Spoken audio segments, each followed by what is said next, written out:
بسم اللہ الرحمن الرحیم۔ آج بھائی میں آپ لوگوں کے سامنے بخار کی دعا بتانے جا رہا ہوں جو نبی کریم صلی اللہ علیہ وسلم کو بخار تھا۔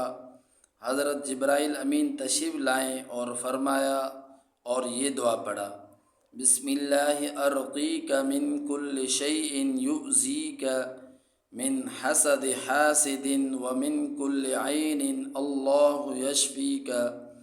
اس دعا کا ترجمہ یہ ہے، میں آپ کو اللہ کے نام سے دم کرتا ہوں، آپ کو تکلیف دینے والی ہر چیز سے، ہر جان یا آنکھ یا حاسد کے شر سے اللہ آپ کو شفا دے۔ بھائی اس دعا کو سن کر آپ بھائی اس یوٹیوب چینل کو سبسکرائب کریں اور آگے شیئر کریں۔ اللہ آپ لوگوں کو جزائے خیر عطا فرمائے، آمین ثم آمین۔